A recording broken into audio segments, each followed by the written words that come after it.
Estuve en la UCI durante 8 días. Respirando a través de un tubo, incapaz de hablar, incapaz de moverme, pero podía oírlo todo. Oí a los doctores, oí a las enfermeras y, al 8º día, oí a mis hijos. No habían venido a tomar mi mano ni a rezar por mi recuperación. Vinieron a pararse sobre mi cuerpo paralizado y a preguntarse en susurros urgentes y apagados dónde guardaba mi testamento. Pensaban que ya era un fantasma, una colección de bienes esperando ser distribuidos. Estaban a punto de descubrir que no solo estaba muy viva, sino que me aseguraría de que lo único que heredarían de mí sería la dolorosa lección de lo que sucede cuando se da por vencida a una matriarca antes de que haya exhalado su último aliento. Mi nombre es Elisa Montoya y durante 45 años, mi mundo se definió por la textura, el color y el elegante lenguaje tácito de una habitación bien diseñada. Fui la fundadora y fuerza creativa detrás de Interiores Montoya, una firma que se convirtió en sinónimo de la restauración de las casas históricas de Valencia. No solo decoraba casas, las curaba. Era una historiadora de la belleza, una mujer que podía contar la historia de un hogar a través de la veta de su madera, el patrón de sus telas y la luz que entraba por sus ventanas. Mi vida fue un testimonio de la creencia de que la belleza no es un lujo, sino una necesidad, y que un hogar debe ser una fortaleza para el alma. Mi propia fortaleza, mi obra maestra, es una gran casa de estilo neomudéjar de 1910 en el Ensanche, una magnífica casa que pasé una década restaurando de un estado de casi ruina. No es simplemente una colección de habitaciones, es un museo viviente de la obra y las pasiones de mi vida. El vestíbulo está revestido de caoba oscura y rica, recuperada de un hotel de antes de la guerra. Las estanterías de la biblioteca están llenas de primeras ediciones de libros sobre arquitectura y arte, sus lomos un testimonio de toda una vida de estudio. Las paredes no están adornadas con láminas, sino con obras de arte originales que coleccioné a lo largo de los años. Un colas de tapies aquí, un primer miró allá. Cada mueble, cada alfombra persa, cada jarrón de porcelana tiene una historia, una procedencia. Esta casa es mi legado. La manifestación física de una vida dedicada a la búsqueda de la belleza duradera. Mi difunto esposo, Arturo, compartía mi visión. Era un hombre que entendía que el valor de una cosa estaba en su historia, no en su precio. Juntos, construimos un imperio del gusto y criamos a 2 hijos entre estas paredes históricas, Leonardo y Valentina. Ellos fueron mi otro gran proyecto. Invertí en ellos todos los recursos que nunca había tenido. Les di las mejores educaciones, Leonardo, un MBA de la Universidad de Valencia, Valentina, una licenciatura en Historia del Arte de la Universidad Complutense de Madrid. Proporcioné el capital inicial para la primera empresa de bienes raíces comerciales de Leonardo y el pago inicial para la extensa mansión en La Eliana que Valentina ahora ocupa con su esposo, el senador autonómico. Creía que les estaba dando una base, tal como se la había dado a las casas en ruinas que restauré. Pensé que les estaba enseñando a apreciar el valor de un legado. No me di cuenta de que solo estaban aprendiendo a apreciar su precio. En mi jubilación, mi vida se asentó en un ritmo tranquilo y elegante. Mis días los pasaba cuidando mis jardines, manteniendo correspondencia con museos sobre mi colección de arte y disfrutando de la silenciosa grandeza del hogar que había creado. Mis hijos estaban ocupados con sus propias vidas, sus propias ambiciones. Leonardo siempre estaba persiguiendo su próximo gran negocio inmobiliario. Sus conversaciones conmigo a menudo giraban en torno al potencial sin explotar de mi propiedad en el Ensanche. «Sabes, madre», decía, mirando el césped bien cuidado, «solo este terreno vale una fortuna. Un promotor podría hacer cosas increíbles aquí». No veía mi hogar como un tesoro histórico, sino como un activo de bajo rendimiento. Valentina, por otro lado, era la esposa política perfecta. Su vida, un torbellino de almuerzos benéficos y galas de recaudación de fondos. Le encantaba traer a sus amigos influyentes a mi casa, mostrándola como si fuera suya. «Mi madre tiene un ojo maravilloso», decía, su voz goteando orgullo. Pero su aprecio era por el estatus que la casa le confería, no por el alma dentro de sus paredes. Veía el tapies en mi pared no como una obra maestra del arte español, sino como un tema de conversación, una pieza de moneda social. Elegí ver su comportamiento como un reflejo de sus propios mundos, el pragmatismo de Leonardo, la ambición social de Valentina. Yo era la matriarca, la proveedora, y su éxito, creía, era una extensión del mío. Mi amor por ellos era un punto ciego, una habitación bellamente amueblada en mi corazón con las cortinas corridas para no ver ninguna verdad desagradable. El día en que los cimientos de mi vida se resquebrajaron fue un lunes perfectamente ordinario de abril. Estaba en mi biblioteca catalogando algunas adquisiciones nuevas cuando una extraña opresión se apoderó de mi pecho. No era un dolor agudo, sino una presión profunda y aplastante, como si el peso de todos los libros de la habitación se hubiera asentado de repente sobre mí. Me faltó el aliento, se volvió superficial. Una ola de mareo me invadió y la habitación comenzó a inclinarse, los lomos de los libros difuminándose en rayas de color sin sentido. Recuerdo haberme agarrado al pesado escritorio de roble para estabilizarme y luego, nada. Desperté en la blancura desorientadora y estéril de una habitación de hospital. Un médico de ojos amables y cansados estaba de pie sobre mí. Me dijo que había sufrido un caso grave de neumonía aguda que rápidamente se había convertido en sepsis. Mi cuerpo, explicó, había entrado en shock. Tenía suerte de estar viva. Las palabras se sentían distantes y reales. Yo, Elisa Montoya, una mujer que había comandado salas de juntas y obras de construcción, era ahora una paciente frágil con una endeble bata de hospital. Mi vida, de repente y aterradoramente, fuera de mis propias manos. Me trasladaron a la unidad de cuidados intensivos.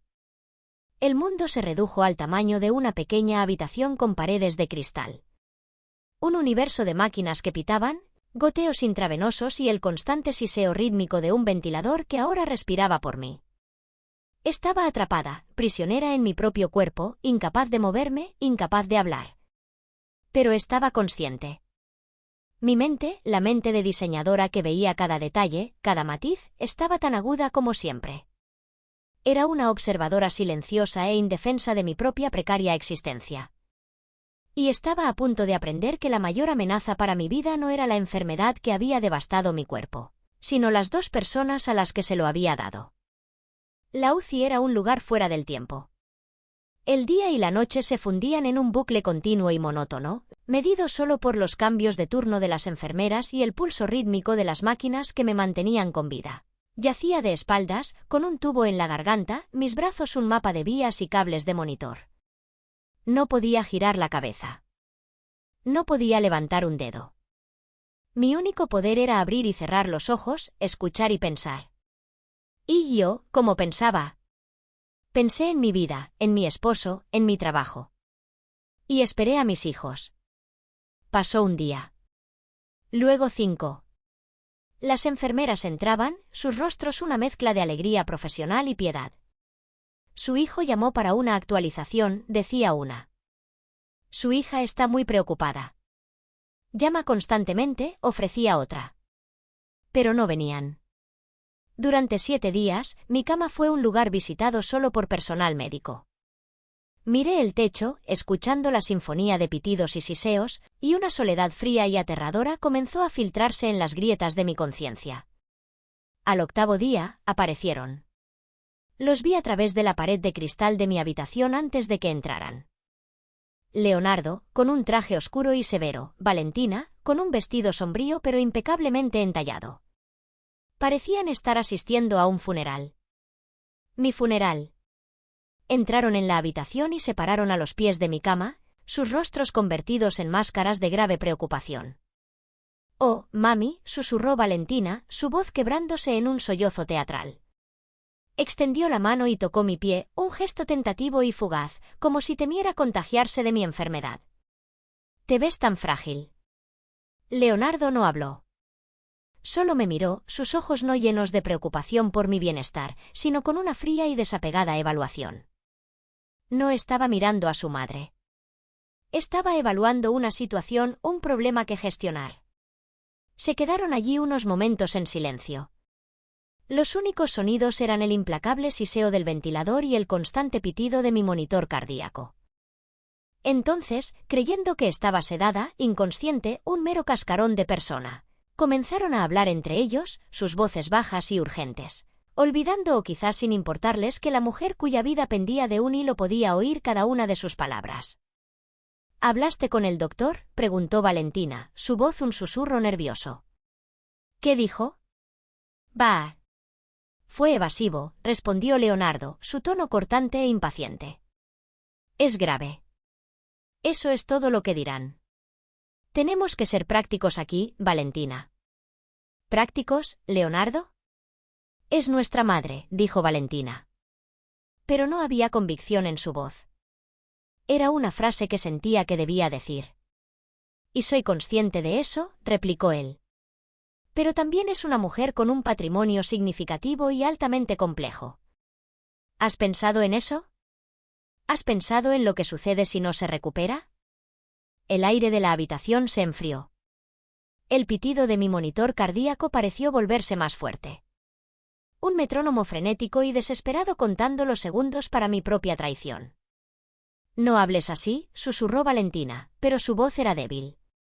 Tenemos que hablar así, insistió Leonardo, su voz bajando aún más, volviéndose más intensa. La casa, la colección de arte, la cartera. Es un desastre. Llevo años intentando decirle que simplifique, que liquide. ¿Tienes alguna idea de dónde están sus documentos? El testamento, los acuerdos fiduciarios, las pólizas de seguro. Quería gritar. Quería levantarme de la cama y abofetear esa mirada fría y pragmática de su rostro.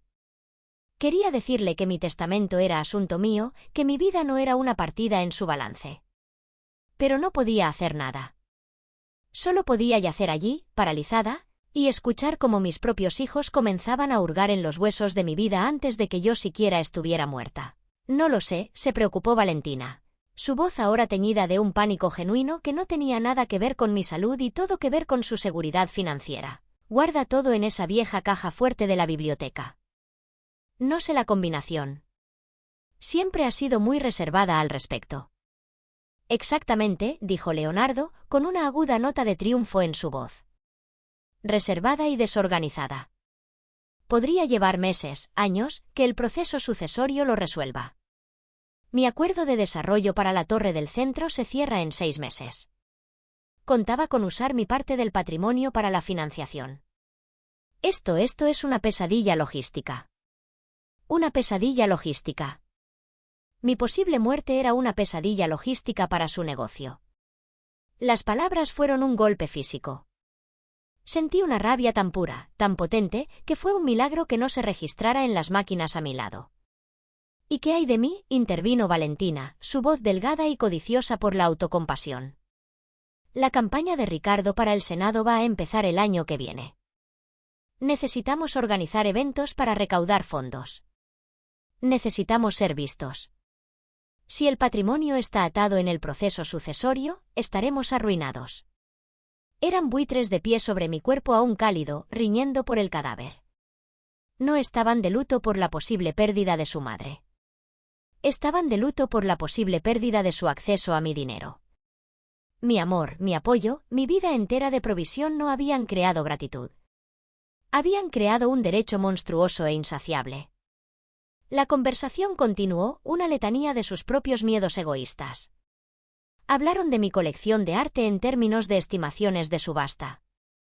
Hablaron de mi casa histórica en términos de su valor por metro cuadrado. Hablaron de la obra de mi vida, mi pasión, mi alma, como una serie de activos a ser divididos y liquidados.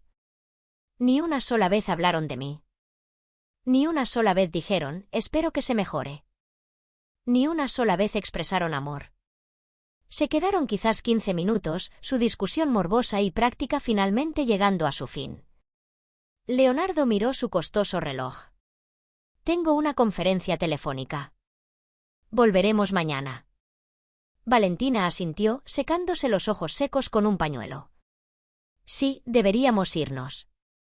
Le dio a mi pie otra palmadita fugaz y estéril. Descansa, mami, susurró. Luego se fueron. Me dejaron sola en la habitación estéril y silenciosa, con el siseo del ventilador y el eco de sus palabras. La rabia que había sentido comenzó a disminuir, arrastrada por una marea de dolor tan profunda que sentí que me ahogaría. La enfermedad había atacado mi cuerpo, pero mis hijos, mi propia carne y sangre, acababan de asestar una herida mortal a mi espíritu. Me habían mostrado sus verdaderos corazones y, al hacerlo, acababan de firmar su propia desheredación. Solo que aún no lo sabían. Durante las siguientes 24 horas, floté en un mar de dolor. La traición era un veneno que se filtraba en cada parte de mi ser, más potente que cualquier infección que los médicos estuvieran combatiendo. Cada pitido del monitor cardíaco sonaba como el tic de un reloj, contando no mi vida, sino la vida de la madre que había sido, la mujer amorosa, confiada y voluntariamente ciega que había creído que sus hijos eran su mayor creación. Esa mujer murió en la UCI el 8º día.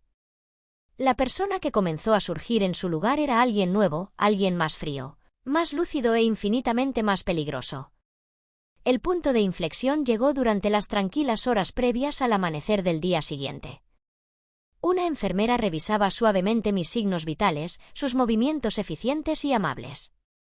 Me ajustó la almohada y, por un momento, mi cabeza giró lo suficiente como para ver mi propio reflejo en la pantalla oscura y en blanco de un monitor cercano. Vi un rostro pálido y devastado, un lío de tubos y cables, una imagen de vulnerabilidad absoluta. Vi lo que mis hijos habían visto, un problema que gestionar y un patrimonio que liquidar. Y en ese momento, el dolor comenzó a retroceder y algo más tomó su lugar. Era el espíritu familiar y formidable de la diseñadora, la arquitecta, la solucionadora de problemas. Era el espíritu de Elisa Montoya. Toda mi vida había girado en torno al diseño. Tomaba estructuras defectuosas y rotas y las rediseñaba. Veía su potencial oculto, sus debilidades estructurales, y creaba un nuevo plan, una visión mejor, más fuerte y más hermosa. Y mientras yacía allí, paralizada y en silencio, me di cuenta de que el diseño de mi propia vida, el legado que había planeado con tanto cuidado, era fundamentalmente defectuoso. Su principal debilidad eran sus beneficiarios. Mi legado no estaba destinado a ser un montón de dinero. Estaba destinado a ser un testimonio de un conjunto de valores, belleza, historia, artesanía y la importancia de preservar el pasado para enriquecer el futuro. Había pasado mi vida salvando edificios históricos de la bola de demolición, luchando contra promotores como mi propio hijo que solo veían el valor del terreno y no el alma arquitectónica. Había curado mi colección de arte no como una inversión, sino como una conversación con la historia. Mi hogar no era una casa, era una declaración. Y planeaba dejárselo todo a 2 personas que pondrían un cartel de "se vende" en el césped antes de que mi obituario se publicara en el periódico. Leonardo vendería la casa al mejor postor, quien sin duda la derribaría para construir un bloque de condominio sin alma. Valentina subastaría el arte para financiar las ambiciones políticas de su esposo. Las obras maestras de artistas españoles, dispersas a los 4 vientos, su significado cultural borrado en favor de una ganancia rápida. Tomarían el hermoso e intrincado tapiz de mi vida y lo desharían, vendiendo cada hilo hasta que no quedara nada. La idea era más aterradora que la muerte misma. La idea de que la obra de mi vida fuera desmantelada de manera tan absoluta y despiadada era inaceptable. La traición ya no era solo una fuente de dolor. Era un problema de diseño, el más importante que había enfrentado. ¿Cómo proteges un legado de belleza de personas que solo entienden el valor? ¿Cómo preservas una historia para personas que no tienen sentido del pasado? La respuesta me llegó con la fuerza de una revelación. No se lo das a ellos. Rediseñas toda la estructura de la herencia. Creas una nueva fundación, una tan fuerte, tan legalmente impenetrable, que sus manos codiciosas nunca puedan tocarla. Un nuevo sentido de propósito inundó mi cuerpo. Un impulso de adrenalina más potente que cualquier droga en mi vía intravenosa. Mi recuperación, decidí en ese momento, ya no era un proceso pasivo. Era un acto de voluntad. Era una carrera contra el tiempo. Necesitaba mejorar, no solo para vivir, sino para ejecutar mi nuevo diseño. Cada dolorosa respiración que tomaba, cada pequeña victoria contra la enfermedad, era un paso hacia la recuperación de mi poder. Los médicos y las enfermeras notaron el cambio en mí. Lo llamaron una recuperación notable. Mis signos vitales se estabilizaron. Mi fiebre bajó. no entendían que mi cuerpo estaba respondiendo a la repentina y urgente orden de mi mente. Tenía un proyecto. Tenía un plan. Y Elisa Montoya siempre terminaba sus proyectos. Cuando finalmente me quitaron el ventilador, las primeras palabras que raspé con la garganta en carne viva no fueron para mis hijos, que habían continuado sus breves y superficiales visitas. Mis primeras palabras fueron para mi enfermera. Mi teléfono, susurré, y el número de mi abogado. La enfermera, bendita sea, vio la determinación feroz e inflexible en mis ojos. No me cuestionó. Simplemente asintió y me trajo el teléfono. Mis hijos habían cometido un error fatal. Habían mirado mi cuerpo debilitado y habían asumido una mente debilitada. Habían confundido mi silencio con ausencia. Pero una diseñadora hace su trabajo más importante en silencio, en los espacios tranquilos donde puede ver toda la estructura, identificar sus fallos y trazar los planos para algo nuevo, algo mejor, algo que durará para siempre. Ya no era solo una paciente luchando contra una enfermedad. Era la arquitecta de mi propio legado, y estaba a punto de poner la primera piedra de una nueva fundación que sería mi obra maestra. El viaje desde la UCI hasta mi propia casa fue largo y arduo. Cada paso, una pequeña victoria. Cuando finalmente me dieron el alta, todavía estaba débil, todavía dependía de una enfermera a domicilio y un fisioterapeuta. Pero mi mente era un torbellino de actividad. Había utilizado mi tiempo en el ala de recuperación del hospital para comenzar mi trabajo, mis susurrantes y roncas llamadas telefónicas a mi abogado, Fernando Herrera, sentando las bases de mi gran diseño. Fernando era más que mi abogado, era un amigo de 30 años, un hombre que me había ayudado a navegar las complejidades legales de mi negocio y que había compartido muchas cenas conmigo y Arturo. Era un hombre que me entendía. Cuando le conté lo que había sucedido en la UCI, su silencio al otro lado de la línea se llenó de una ira fría y palpable. Los necios ingratos y míopes, había dicho finalmente. Elisa, ¿qué quieres hacer? Quiero proteger la obra de mi vida, Fernando, había respondido, mi voz fortaleciéndose con cada palabra. Quiero construir una fortaleza. Y así comenzamos. Mi hogar, una vez un lugar de tranquila jubilación, se convirtió en un centro de mando secreto. Mi debilidad percibida era mi mayor activo. Leonardo y Valentina me visitaban, trayendo flores y tópicos, sus rostros máscaras de preocupación filial. Me veían sentada en mi sillón junto a la ventana, una anciana frágil envuelta en un chal de cachemira, y asumían que me estaba apagando. No tenían idea de que desde ese sillón estaba dirigiendo conferencias telefónicas, revisando documentos legales y desmantelando sistemáticamente su futuro. Mi plan no era simplemente reescribir mi testamento. Eso podría ser impugnado, desafiado. Mis hijos, con sus equipos de abogados caros, podrían intentar argumentar que no estaba en mi sano juicio, que había sido influenciada indebidamente. No, mi plan era mucho más elegante, más absoluto. No iba a cambiar mi testamento. Iba a hacerlo obsoleto. Trabajando con Fernando y mi asesora financiera de mayor confianza, una mujer brillante llamada Elena Jiménez, comenzamos el proceso de crear una nueva entidad legal. Se llamaría la Fundación Montoya para la Preservación Histórica y el Diseño. No era un simple fideicomiso. Era una fundación benéfica sin fines de lucro, formalmente constituida por el Estado. Su misión, como la redactamos en una serie de documentos meticulosos y férreos, era preservar propiedades de importancia histórica y arquitectónica, mantener y exhibir mi colección de arte para beneficio público y proporcionar becas a jóvenes estudiantes de diseño de interiores prometedores de comunidades desatendidas. Esta es la fortaleza, Elisa, explicó Fernando mientras revisábamos el acta final. Una vez que un activo se transfiere irrevocablemente a una fundación benéfica como esta, ya no forma parte de tu patrimonio personal. No puede ser tocado por los herederos. No puede ser impugnado en el proceso sucesorio. Pertenece a la fundación a perpetuidad. A perpetuidad. Las palabras eran música para mis oídos. El proceso fue complejo y requirió toda mi atención mental.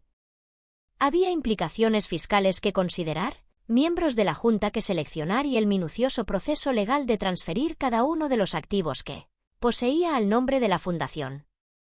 Empezamos con la casa. El bufete de Fernando redactó la nueva escritura, transfiriendo la propiedad de mi amada casa de El Ensanche de Elisa Montoya a la Fundación Montoya. La firmé con mano firme, la firma de una mujer en pleno dominio de sus facultades. Luego vino el arte. Elena Jiménez trabajó con un tasador y un historiador del arte para crear un catálogo completo de calidad de museo de mi colección.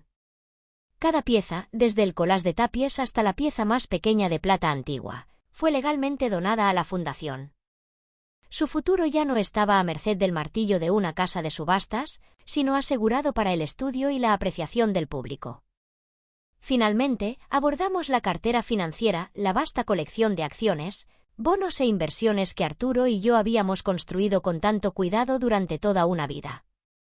Este era el activo líquido que mis hijos estaban tan ansiosos por conseguir. Elena transfirió sistemáticamente hasta el último euro a un nuevo conjunto de cuentas de dotación y operativas a nombre de la fundación. El proceso tomó casi 3 meses. Durante ese tiempo, interpreté el papel de la inválida frágil en recuperación a la perfección. Permití que mis hijos se preocuparan por mí, me trajeran sopa, me hablaran con tonos suaves y condescendientes.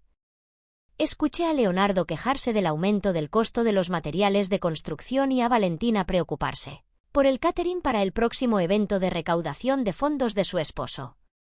Asentí y sonreí, una esfinge silenciosa y sabia, mientras observaba cómo se construía mi fortaleza, piedra por piedra legal. El último paso fue seleccionar la junta directiva de la fundación. Esta fue mi parte favorita del proyecto. No elegí a miembros de la familia. Elegí un panel de las personas más respetadas que conocía en sus campos: el director del Museo de Bellas Artes de Valencia, el decano de la Escuela de Arquitectura de la Universitat Politécnica de Valencia, un célebre historiador del sur de España y mi querido amigo y abogado, Fernando Herrera. Ellos serían los guardianes de mi legado, un consejo de expertos que entendían y compartían mis valores. Para cuando el otoño comenzó a pintar las hojas en el ensanche con tonos de oro y carmesí, el trabajo estaba hecho. Mi patrimonio neto personal era ahora efectivamente 0. Era, en el papel, una mujer sin recursos. Vivía en una casa que no poseía, rodeada de arte que no me pertenecía. Lo había dado todo y, al hacerlo, lo había salvado todo. El diseño estaba completo. La estructura era sólida. Todo lo que quedaba era la gran revelación. Esperé el momento perfecto. Dejé pasar otro mes, permitiendo que el polvo legal se asentara por completo, asegurándome de que cada detalle estuviera cuidado. Quería que mi nueva fundación fuera un hecho inalcanzable e innegable antes de desvelarla. Durante este tiempo, me concentré en mi recuperación. Mi propósito secreto me dio una fuerza que asombró a mis médicos. Pasé de una silla de ruedas a un andador y luego a un simple y elegante bastón de ébano. Mi habla, aunque todavía más lenta que antes, recuperó su antigua claridad y precisión. La mujer frágil que mis hijos habían descartado se había ido, reemplazada por la matriarca que habían olvidado. Finalmente los convoqué un martes por la tarde, en un día fresco de noviembre. No les envié un mensaje de texto. Hice que mi enfermera enviara una invitación formal grabada por mensajero, tal como lo habría hecho para uno de mis antiguos eventos sociales. Solicitaba su presencia en mi casa para una reunión para discutir el futuro del patrimonio familiar. El cebo era irresistible. Llegaron puntualmente, sus rostros iluminados por una emoción depredadora apenas disimulada. Vieron la invitación formal no como una señal de mi fuerza recuperada, sino como una señal de mi rendición final. Este, creían, era el día en que la anciana finalmente expondría los términos de su herencia. Leonardo vestía un traje oscuro y fúnebre, con aspecto de un hombre listo para tomar el control. Valentina llevaba un elegante vestido de Chanel, su expresión de un solemne y lucrativo duelo. Entraron en mi biblioteca, la habitación donde me había desplomado meses antes, y me encontraron sentada no en mi sillón habitual, sino a la cabeza de la gran mesa de roble. A cada lado de mí se sentaban mi abogado, Fernando Herrera, y mi asesora financiera, Elena Jiménez. Las miradas festivas y expectantes en los rostros de mis hijos vacilaron. Esta no era la escena que habían anticipado. Esto parecía menos una charla familiar y más una reunión de junta directiva. Madre, comenzó Leonardo, su voz un poco tensa. ¿Qué es todo esto? Pensé que solo íbamos a hablar. Vamos a hablar, Leonardo, dije, mi voz tranquila y clara, con una autoridad que no había oído en mucho tiempo. Pero primero, vamos a escuchar. Fernando tiene una presentación que hacer. Asentía Fernando. Abrió un elegante portafolio de cuero y miró a mis hijos, su expresión desprovista de toda calidez. Leonardo, Valentina, comenzó, su tono formal y seco. Vuestra madre me ha pedido que os informe sobre algunos cambios recientes y significativos en la planificación de su patrimonio. Ha estado muy ocupada estos últimos meses. Observé los rostros de mis hijos. Vi un destello de pánico en sus ojos, el temor de que pudiera haber cambiado los porcentajes en mi testamento, quizás dándole a uno más que al otro. No tenían idea de la escala del cataclismo que estaba a punto de ocurrirles. Vuestra madre, continuó Fernando, ha llegado a la conclusión de que su patrimonio, la casa, su contenido y su cartera financiera constituye un legado cultural e histórico significativo. Un legado que, según ella, requiere una administración más permanente y profesional de la que puede proporcionar una simple herencia. Hizo una pausa, dejando que las palabras flotaran en el aire. Leonardo se movió en su asiento, impaciente. ¿Qué significa eso, Fernando? Ve al grano. Muy bien, dijo Fernando. Deslizó 2 documentos gruesos y bellamente encuadernados sobre la mesa pulida. Uno frente a Leonardo, otro frente a Valentina. El grano, Leonardo, es la Fundación Montoya para la Preservación Histórica y el Diseño. Se quedaron mirando los documentos, las letras doradas en relieve de la portada pareciendo burlarse de ellos. ¿La qué? Susurró Valentina. Es una fundación benéfica sin fines de lucro, explicó Fernando, su voz tan afilada como la hoja de una guillotina, constituida por el Estado, reconocida por Hacienda, y, a partir del 1 de octubre de este año, es la única y legal propietaria de esta casa, de todo el arte y mobiliario que contiene, y de la totalidad de los activos financieros de vuestra madre. La transferencia es completa, legal e irrevocable. El silencio en la habitación fue absoluto. Fue el silencio de un universo colapsando. Observé cómo el color se desvanecía del rostro de Leonardo, reemplazado por un rojo airado y desigual. El rostro perfectamente maquillado de Valentina pareció desmoronarse, su boca abriéndose y cerrándose en silencio. ¿De qué estás hablando? Explotó finalmente Leonardo, golpeando la mesa con la mano. ¿Lo regalaste? Regalaste nuestra herencia. No he regalado nada, Leonardo, dije, mi voz cortando su ira como un taladro de diamante. Lo he preservado. Y nunca fue vuestra herencia. Fue la obra de mi vida, un hecho que parece que habéis olvidado. Esto es ilegal, gritó, señalando con un dedo tembloroso a Fernando. Te aprovechaste de ella. No estaba en su sano juicio. Fernando sonrió, una sonrisa fría y delgada. Le aseguro que su madre nunca ha estado más en su sano juicio. Tenemos una evaluación psiquiátrica completa realizada hace 3 semanas, confirmando su total competencia cognitiva. Tenemos grabaciones de vídeo de cada firma. Hemos construido una fortaleza legal de hierro, Leonardo. No hay grietas por las que puedas colarte. Valentina finalmente encontró su voz, un patético sonido de llanto. Pero, ¿y nosotros? ¿Qué queda para nosotros? Miré a mi hija, a su rostro desesperado y surcado de lágrimas, y no sentí más que una profunda y cansada lástima. Para vosotros, dije, para vosotros queda el recuerdo de una madre que os lo dio todo y a la que no ofrecisteis nada en su hora de necesidad. Vinisteis a mi lecho de muerte a preguntar por mi testamento. Pues bien, este es mi testamento. Mi voluntad es que mi legado esté protegido de vuestra codicia. Mi voluntad es que la obra de mi vida sirva a un propósito mayor que financiar tu próximo negocio inmobiliario, o la próxima campaña política de tu esposo. Me levanté entonces, apoyándome solo ligeramente en mi bastón de ébano. Ya no era la inválida en el sillón. Era la dueña de mi casa, la arquitecta de mi destino.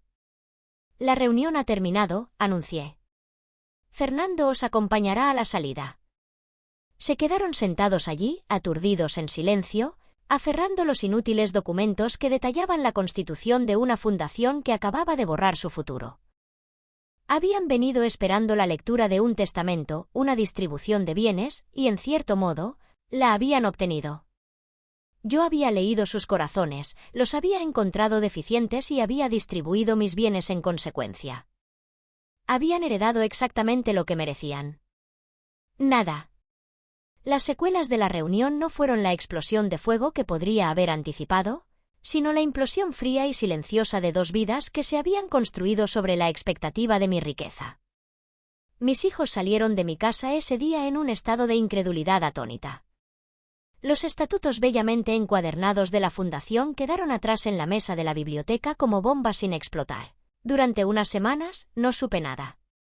Luego vino la predecible ráfaga de cartas airadas de sus abogados. Estaban llenas de fanfarronería y amenazas, acusaciones de influencia indebida y falta de capacidad. Fernando respondió a cada una con una breve y despectiva carta, adjuntando una copia de mi evaluación psiquiátrica y un enlace a las grabaciones de vídeo de las firmas. Los desafíos legales se apagaron y murieron antes de que pudieran siquiera comenzar. La fortaleza que había construido era, como se prometió, inalcanzable. Las verdaderas consecuencias para ellos se desarrollaron en sus propias vidas, noticias de las cuales me llegaron a través de los silenciosos canales de la Sociedad de Valencia. El ambicioso proyecto de la Torre del Centro de Leonardo, para el cual contaba con su herencia, colapsó. Incapaz de asegurar la financiación sin la garantía de mi patrimonio, sus socios se retiraron y el acuerdo se vino abajo en una cascada de demandas y sanciones financieras. Su reputación como promotor con el toque de oro quedó destrozada. Era solo otro hombre que se había sobreendeudado y había fracasado. La caída de Valentina fue más silenciosa, pero no menos devastadora. Sin la infusión constante de dividendos familiares para apuntalar su lujoso estilo de vida, el precario castillo de naipes financiero que ella y su esposo habían construido comenzó a tambalearse. Tuvieron que vender su enorme mansión de la Eliana, mudándose a una casa mucho menos impresionante en un barrio menos prestigioso. La campaña de su esposo para el Senado se pospuso indefinidamente, siendo la razón oficial: asuntos familiares. La verdad era que, sin mi dinero para alimentar el motor, sus ambiciones políticas se habían quedado sin combustible. Valentina, la célebre socialité, desapareció de las páginas de Sociedad, su estatus evaporándose junto con su línea de crédito. No me llamaron. No me visitaron. Su silencio era un testimonio del hecho de que su conexión conmigo nunca había sido sobre el amor, solo sobre el dinero. Con el dinero desaparecido, no quedaba nada que decir. Pero mi historia, la verdadera historia, no termina con su ruina. Termina con mi resurrección. Mi venganza no estaba en su fracaso, sino en mi propio éxito. El verdadero legado no estaba en lo que les había quitado, sino en lo que ahora estaba construyendo. La primera reunión oficial de la Junta de la Fundación Montoya para la Preservación Histórica y el Diseño se celebró 3 meses después en el comedor formal de mi casa, la nueva sede de la Fundación. Me senté a la cabeza de la larga mesa de caoba, no como una inválida frágil, sino como la presidenta de la Junta. A mi alrededor se sentaba el estimado grupo que había elegido, el director del museo, el decano de la universidad, el historiador y Fernando. El aire estaba lleno de energía, de propósito, de una pasión compartida por la misión en la que estábamos a punto de embarcarnos. Elena Jiménez presentó los informes financieros, detallando la saludable dotación que financiaría nuestro trabajo a perpetuidad. No hablamos de mis hijos. Hablamos del futuro. Aprobamos nuestro primer proyecto, una subvención para salvar una hilera de casas históricas en el barrio de El Carmen, el corazón histórico de Valencia. Revisamos las solicitudes para nuestra primera beca, el Premio Elisa Montoya de Diseño, que se otorgaría a un talentoso joven estudiante de la Escuela de Arte y Superior de Diseño de Valencia. Mientras miraba alrededor de la mesa a estas personas brillantes y dedicadas, todas comprometidas con la preservación de la belleza y la historia que tanto apreciaba, sentí una sensación de paz tan profunda que era casi abrumadora. Esta era mi familia ahora. Esta era mi tribu. Más tarde esa tarde, después de que la reunión concluyera, caminé por mi hogar. Ya no era solo mi casa. Era una promesa. El tapiz en la pared ya no era solo mi pintura. Era la piedra angular de una colección pública. La biblioteca ya no era solo mi biblioteca. Era un futuro centro de investigación para estudiantes de diseño. La casa en sí ya no era solo mi hogar. Era la primera propiedad en ser oficialmente preservada por la fundación que llevaba mi nombre. Terminé mi paseo en el solarium, mirando los jardines mientras la luz del atardecer se filtraba a través del cristal. Mis hijos habían visto la obra de mi vida como un montón de activos a liquidar. Me habían visto como una mujer moribunda, un obstáculo para sus propios deseos. Pero su codicia había sido un regalo. Su traición había sido un catalizador. Me había obligado a ver mi propio legado con ojos claros y a construir algo mucho más grande y duradero que una simple herencia. Ellos habían querido mi voluntad y, al final, se la había mostrado. No un documento en un trozo de papel, sino la voluntad indomable de una mujer que se negó a que la obra de su vida fuera borrada. La voluntad de sobrevivir, la voluntad de proteger, la voluntad de construir algo hermoso que duraría para siempre. Y ese era un legado que valía más que cualquier cantidad de dinero.